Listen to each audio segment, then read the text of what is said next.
Hey everyone, and welcome back to NDC. If you're building any app, chances are you'll run into content that doesn't fit on a single screen.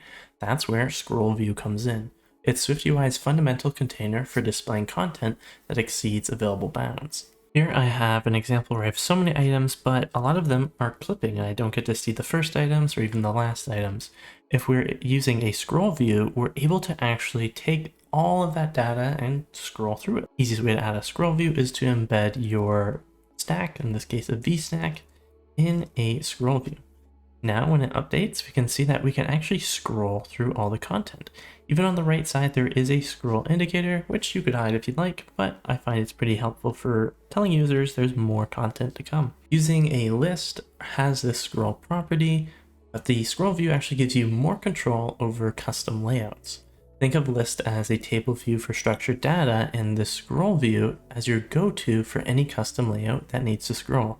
Today, we're going to be deep diving, covering basics, and all the ways that you should be using ScrollView in your apps. Let's go ahead and dive on in. So I'll just go over it one more time.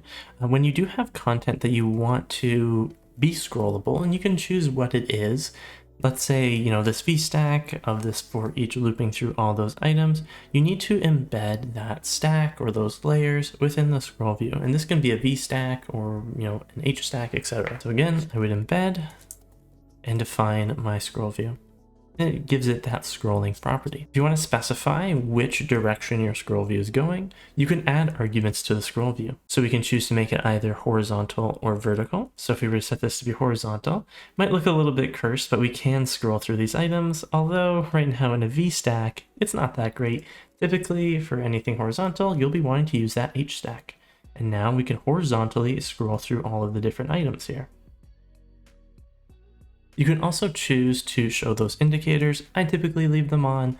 However, you can use the show indicators and use a Boolean, true or false. So if we were to set this to be false, you'll notice now when we scroll, we don't have that little gray bar saying that there's more items. If you have a custom UI and you don't want to show it, totally up to you. One important thing to know with a basic scroll view is that content is eagerly loaded, meaning all 50 of these views here are created in memory right away, even if they're not visible. This can cause performance issues if you are, loading in tons and tons of things. I just wanted to mention that now. All right, I'm going to transform this back to a vertical, and by default, it is vertical, and the indicator is set to true. And let's put this back to a V stack, otherwise that looks a little bit cursed. So what if I need to jump to a specific part of our scrollable content programmatically? This is where ScrollViewReader can actually come in, and it's been available since iOS 14. So let's say we have 100 items this time. And I want to jump to, say, item 75. Well, we can use the ScrollViewReader. So I'm going to right click on our scroll view. I'm going to embed, and I'm going to add that ScrollViewReader. After the brace here, we're going to say proxy in, and that's going to proxy to control where our scroll position is. Now, all we have to do is add some functionality to tell it to go to a specific point. Let's go ahead and add a button, and we're going to make sure it's outside of our scroll view. So you're going to either add it above or after. And let's have this go and say scroll to item 75. In your specific app, you can go to a certain maybe shopping item, whatever you may need. In order to get to where we want to go, we need to do proxy.scroll2, and you'll see here that we have an ID and one with anchor. I'd suggest using the ID and anchor. So what we're going to do is we're going to go to item 75 within our for each. If you have your ID set up separately for your items, you would need to reference it here. For the for each, it should just be the 75th item. So I'm going to do 75. And for the anchor, this is where we can kind of choose where we want to, be positioned. So if I were to do top or even bottom, when we scroll to that item, it's going to be either at the top or the bottom. Let's go ahead and do center so it's nice and easy. Let's go ahead and assign an ID based off of the index. So we'll do .id, and we'll just have that be I. Again, if you have, computer parts or grocery items, you'd want to add those different IDs. So if we wanted to jump to, buying a motherboard, you would assign a motherboard ID and, make this button update appropriately. Okay, let's click on the scroll to item 75. right? We can see it's still scrollable. And there we go. Item 75 is in the middle of our screen. If we were to do top, you'll see that it puts item 75 at the very top. So you can customize this. So if you're using maybe a dictionary, you want to go to the start of the letter B's or C, and then you put it all the way at the top. I think center is pretty good for finding that item in the middle, but totally up to you. But if you notice with our scroll view, it kind of just jumps instantly. We can make this a lot smoother by adding an animation. We can wrap our proxy within an animation. So let's go ahead and embed it and say with animation. And now when we press that item, we had that kind of animated scroll. I'll show you again. So let's go all the way back to the top, or not, maybe not all the way, but with that animation, it kind of scrolls through it. Whereas without this animation, we kind of just appeared there. So lots of customization that you can do. I want to talk to something that's available in iOS 17 and beyond. So hopefully everybody is running on that, which are scroll behaviors that have been added. So let's go to the end of our scroll view here. And we can add what's called the scroll target behavior. And there's a few options that we can do. I really like the paging. So this is going to align the scroll targets to container-based geometry. So the way the paging works is if I only scroll a little bit, it's kind of on, like, think of it like a page of a book, where it's like, oh, you're still kind of on page 1 here. If we scroll down more, we get kind of shifted down into page 2. So this is almost like if you had those separate screens that would exist without the scroll view, they're kind of paged, right? So it's like, here's page 3, 4. So if you have items set up in a certain way, this paging can help make those items appear more grouped, or you can ensure that there's that snap, I guess is the best way to put it. I don't know, paging is kind of like a magic modifier. I definitely recommend playing around with this one in your app because it can feel pretty good or really, really bad. So make sure you're using it sparingly, but it's pretty cool. Okay, let's say we had a horizontal scroll here. So I'm going to change this to be horizontal and we'll have an H stack. And let's say I want to have more like a gallery, and each one of these, also the snapping does work for horizontal too, just want to point that out. Let's say I want to have each one of these kind of take up its own page or make the view take up the entire section, right? So if I maybe have a photo gallery and I want to swipe through those, how can we accomplish that? Well, you can use the container relative frame. So I'm going to add the dot container relative frame, and then we can choose the axis. So in this case, horizontal or vertical. Because I'm using an H stack and I'm using a horizontal scroll, I would definitely probably want to be using that horizontal, right? Now we can see that every single item, and since we've left the paging on, every single item kind of takes up its own spot. And we even have that paging to ensure that we don't accidentally snap between the two items. So again, those photo galleries, maybe if you're swiping through characters or profile pictures, you can use that here. Just some cool other features you can do with this scroll view. So if you do like the scroll target behavior with paging, I'm going to show you the view aligned, which is kind of similar, but a little bit more flexible. So instead of paging, we'll do the view aligned, and this snaps to views. We can also choose to have a content margin, and we can choose the length of that. And we can also choose whether it's horizontal or vertical. So this one, I'll do horizontal. We'll set it to be 20. We'll say it's for the dot scroll content. Now what I would do is after your stack, I would add the scroll target layout. Also, this would apply to any lazy stacks. And we also need to identify a scroll target within our for each, or, between those different items as well. With the for each, we're essentially reiterating upon each one of these indexes. But if we had like different images and we wanted to assign those different targets, we will need to assign each one of those a dot scroll target layout as well. So the difference between this one and paging is it snaps between those individual views.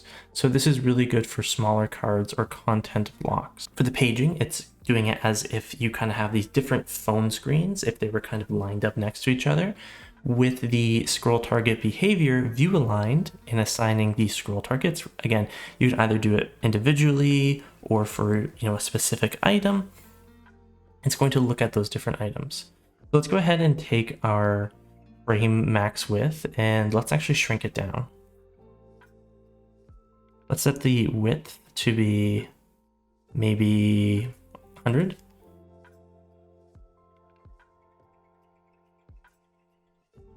So we have these items, instead of it being done by page, it's doing it item by item, which is a little bit easier. So this gives you a lot of control. And again, feel free to adjust the content margins as well. We can also observe where the user is scrolling using the scroll position, and we can assign it with an ID. This is fantastic for dynamic headers or being able to pinpoint the exact location of something. So first we would need to create a state private variable, because we need to have a binding to hold the current item ID or the current position. So let's have a private var, we'll call it current. And this will be a optional integer. So I'll do int with the question mark. Let's also add a vstack here. And we can add some text at the very top. We'll just do current spot.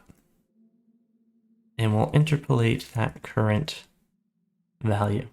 Then we can have a dot scroll position. And I'm going to choose the one with the ID. And we're going to attach that binding of current. Keep in mind, because it is binding, we will need that $sign. So as we move, we can see the spot or, even page or item position that we're in. So in this case, because we have the view aligned, we can see which slide we're on. We have slide 8, slide 9, etc. So you're able to scroll through, and as we scroll, we can see those different updates happening in real time. Last but certainly not least, we have the scroll bounce behavior. This is another property, scroll bounce behavior. And we have a few main options. This is always going to bounce even if the content is super small. We then have the automatic, and this is something that is on by default. And this is kind of how it just always behaves. Here I have an example of a scroll view that encapsulates another scroll view within it. So we have our master scroll view, which allows everything to go up and down.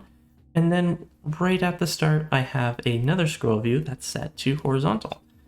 So I have this scroll view where I can move these cats across, and another one where I have the main cats here. So the SF symbols and the actual images.